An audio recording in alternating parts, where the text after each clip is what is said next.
Hello kids,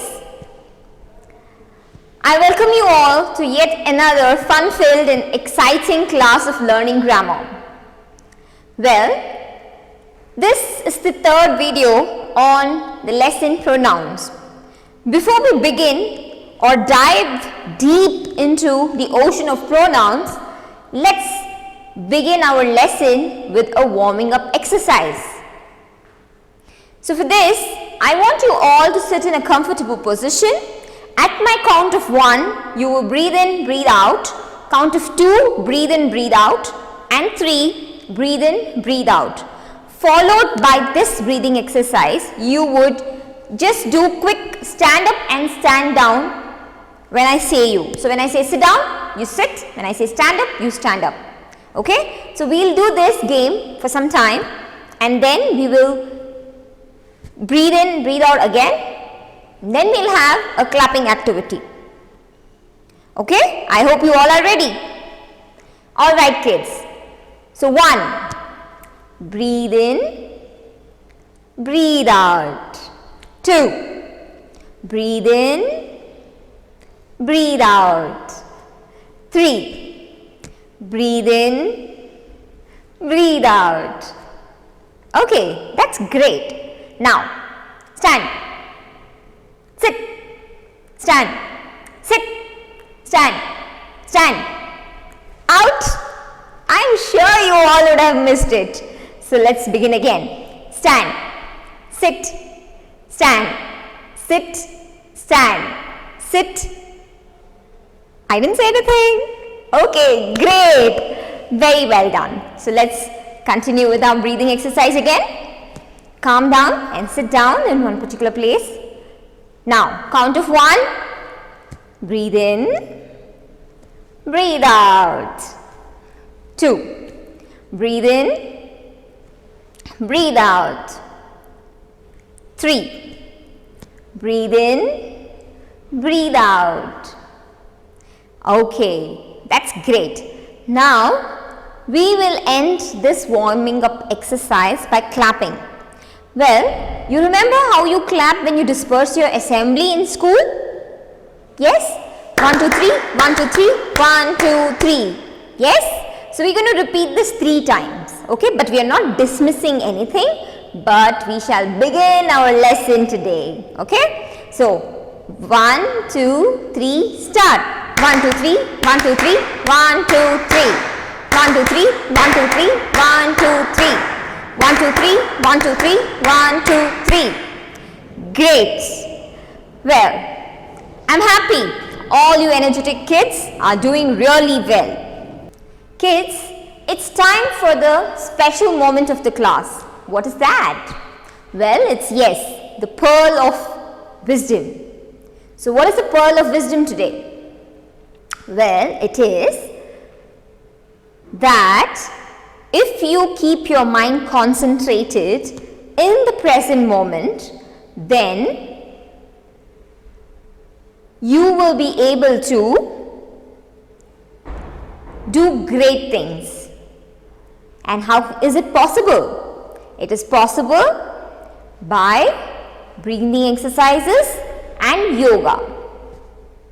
So what do I understand by this thought? Well, whenever we want to learn something, we need to keep our attention, our focus in the present moment, in the thing or in the work that we are doing and not thinking about anything else. Well, when you do that, you will achieve more out of the present. So, I'm sure you would focus on the lesson, pay attention to the chapter and understand it well. So kids, let's begin with our third video on pronouns. You know what? It all the more excites me because today we are going to learn my favorite set of pronouns. What are they? Yes, so those are reflexive pronoun, relative pronoun, emphatic pronoun, indefinite pronoun. Let's start understanding these pronouns one after the other. So kids, let's understand what reflexive pronoun is. Now, here in a scenario where I am doing some work, so I am the subject and the work that I am doing on a particular object, right? So, subject, verb, object is the part of the or is the structure of the sentence. Now, in a scenario or in a sentence where the subject and the object of the verb are same, in such cases we use reflexive pronouns. Now, let's understand the definition again. The pronoun is used when the subject and the object of the verb refer to the same person or a thing. Please note that it can never be the subject of the sentence. So, reflexive pronoun will never be the subject of the sentence. For example, I hurt myself. Well, this is the subject, I. This is the verb. Now, this pronoun refers to the object of the sentence as well as the subject of the sentence. Yes, kids, I hope you've understood it. So, here in the second example, please note, they worked themselves. So, they is the subject of the sentence, worked is the verb of the sentence, and then themselves. This is the reflexive pronoun. Now, what is its function here? It is actually referring to the subject and the object which is common here. Okay. So, look at the third one. She hurt herself. So, here if you see, when the object, the subject and the object of the verb refer to the same person. Here, myself, subject and myself of the same person. They and themselves are the same people. She and herself refers to the same girl. So, this is called reflexive pronoun. Kids, let's move on to the second type of pronoun, that is emphatic pronoun. Well, this is a very special pronoun. You know why? Because it lays emphasis. It means what? It means you want to point out at something or you want to lay stress on something. For example, if there is something good work done by your classmate, you want to support your classmate and you want to tell the teacher, ma'am, he did all the work himself. Yes, so that's called emphasis. So what do? The pronouns that are used for emphasis are called emphatic pronouns. So look at the examples here. I myself finished the task. So what did I do? I myself. So who finished the task? I myself. So I am laying stress or laying emphasis on myself, that I finished the task. Then you yourself can best explain. So you yourself can best explain. Then other examples of emphatic pronouns are himself, ourselves and herself. Isn't it simple, students? Let's continue with the next type of the pronoun, that is indefinite pronoun. Well, it's as simple as the name is. What do you mean by indefinite? Well, when you're not sure about something, right? Or when you do not know who has done it, or you're just not sure, right? So, in such cases, the words or the pronouns you used to point out at something which is unknown or indefinite, they are called indefinite pronouns. Let's look at the definition and some examples. So, pronouns that refer to the persons or things in a general way are called indefinite pronoun, right? So, here you do not know who has done the work in particular, but generally you want to just say that someone has my bag, someone has stolen my watch, some are born great, right? So these are the examples of indefinite pronouns. Well, we come across many types of sentences. Some are very simple, just 3 words in it or 2 words in it, and some are compound with many words.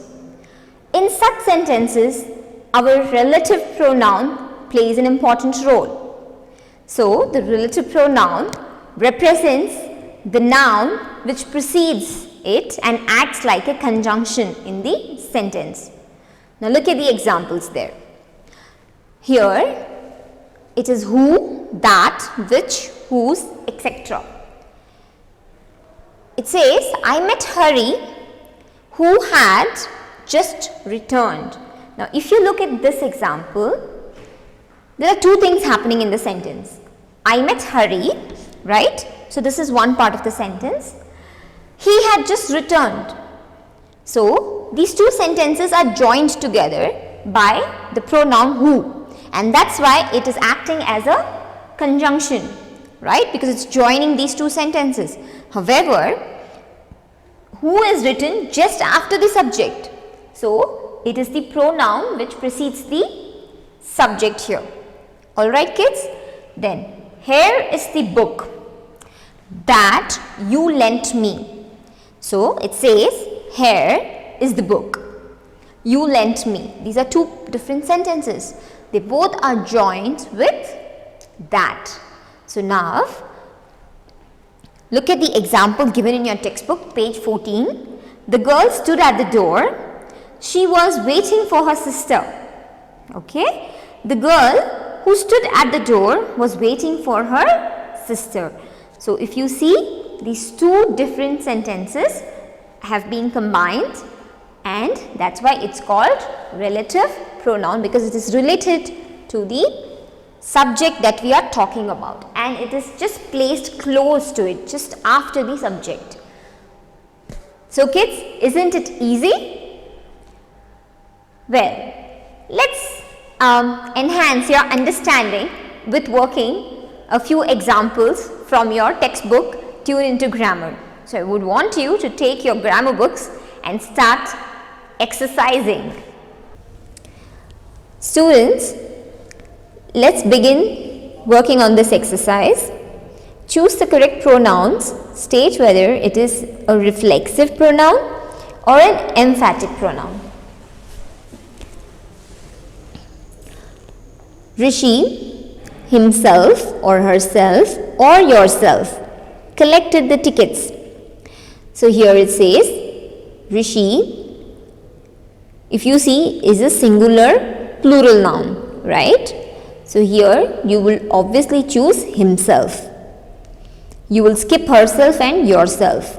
So you will choose himself based on the noun given here. And what kind of a pronoun is it?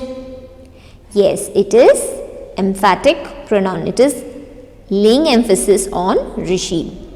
So you will write E here at the end of the sentence. Second question.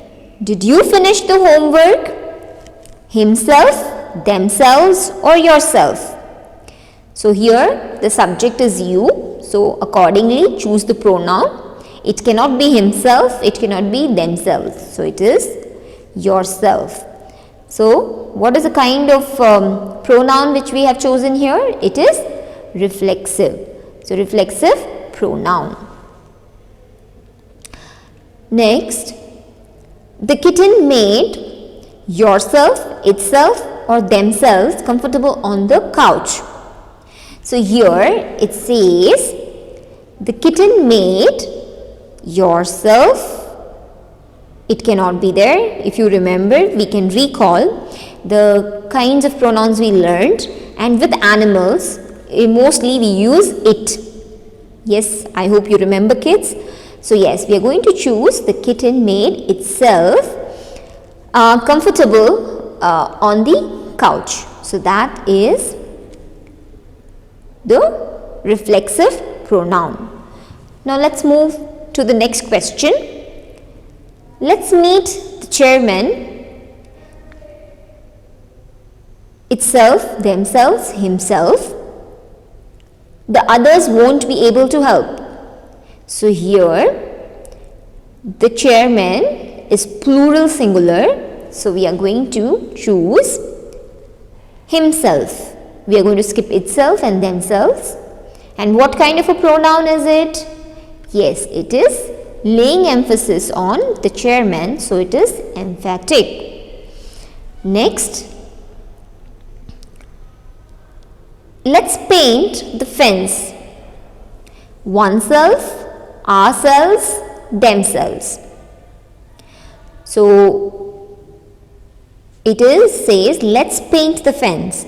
So this itself shows that there are multiple people doing the job or the painting the fence. So it will be ourselves. You will skip oneself and themselves. So what kind of a pronoun is this? Is it reflexive or emphatic? It is reflexive. So we'll write a R. So I hope you've understood how to solve this exercise. Just work on the rest of the questions yourself. So kids, let's move on to the next exercise, that's B. Fill in the blanks with the appropriate indefinite pronouns. There may be more than one correct answer. So here, what are we going to do? We are going to fill in the blank with indefinite pronouns. Can you please recall the indefinite pronouns that we learned a couple of minutes before? Yes, we learned someone, somebody, some, everyone, all of these. So let's try to place them in the proper sentence. We are doing dash possible to make sure the program is a success. So what is this that we can fill here? We are doing everything possible to make sure the program is a success. Next question. Mother gave dash in the room lemon tarts and ice cream. So if you see in this sentence, mother has given dash in the room lemon tarts and ice cream. So what do you think is the answer? Yes, so the lemon tarts and ice creams were given to everyone in the room. So please fill the word everyone there in the blank. Let's move to the next question, that is dash of the students will not take the examination. So what is this? Well, what can you fill here? So yes, you're right, you can fill some. Some of the students will not take the examination. Then followed by fourth one, dash must be done to save the tiger. So what do you think you can fill here? What is appropriate indefinite pronoun? Yes, you are right. Something must be done to save the tiger. So kids, I want you to work on the rest of the questions by yourself. It's time to move to the next exercise, that is exercise C on the next page of your grammar book. Well, what is this exercise asking us to do? It is asking us to join the sentences with suitable relative pronouns. Okay? So we are going to join two sentences with a pronoun. Now rule number 1, remember that your pronoun should be placed just after the subject. Okay? So let's work on the first example. The boy lives down the street. The boy is an artist. Yes? So now you will say the boy lives down the street. The boy is an artist. So you've read the question 2 times. Now try to place the relative pronoun after the noun. So first identify the subject or the noun. It is the boy, right?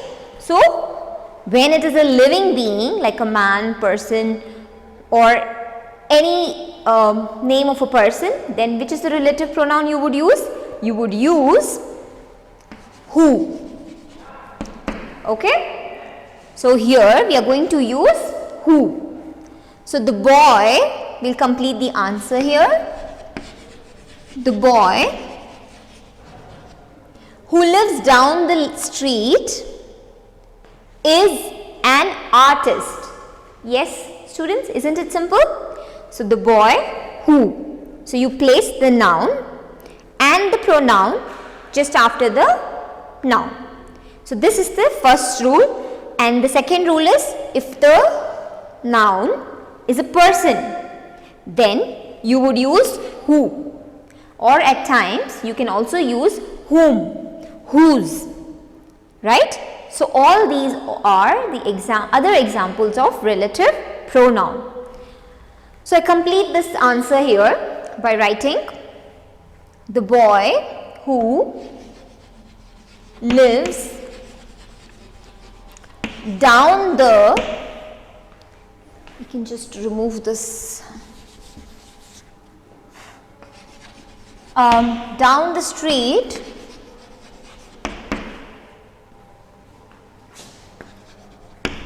is an artist. Okay kids, let's continue to work on the second example. Here it says, I like playing badminton, full stop. It is a good sport, right? So here it says, I like playing badminton. It is a good sport. So there are two different sentences. Now please observe that in this sentence we have to identify the subject first. So it says, I like playing badminton. And then you are talking about it is a good sport. Now you need to put your logic into action here, because we are not talking about I anymore. We are talking about, in the second sentence, about the badminton. So we need a pronoun which would be taking the place of this, right? So badminton is a sport. So it is not a person. So we cannot use the relative pronoun like who, whom, whose, right? We cannot use them. So what is the next thing that we can do? So when you come across subjects like this, then you would use which, or sometimes that. If it is an idea, then you use that. So we are going to use which. So let's look at the answer. I like playing badminton, which is a good sport. Yes? So please make sure, or please remember that there are different types or different relative pronouns that we use for different subjects or different naming words when we are working with different sentences. Students, now I want you to understand that which is the relative pronoun which is used with animals also, and the other relative pronoun, that is that, T-H-A-T. It is used with both people, person or things. So with these two hints or two rules, you will have to work the rest of the questions in the exercise C. Exercise D is very simple. In that exercise, you are going to fill in the blank with the correct reflexive pronouns. Okay? So I hope you've understood the pronouns really well and you know how to solve the questions. Students, we now come to the end of the chapter. But before I conclude this lesson, I would want to conduct a small quick activity in order to recall all that you have learned throughout the lesson, pronouns. I am going to read a paraphrase to you. You are going to identify the pronouns from the paraphrase and send it to me by email. So I'll read it really slow, and to remind you, there could be all the kinds of pronouns found in this, or you may find a few. So please identify all of them. You can underline them, circle them, whichever way, and then send it to me by email. So let's begin to read the paraphrase. It is difficult to believe that any man can be so spiritually dead as to have no love for his native country. After traveling in foreign lands.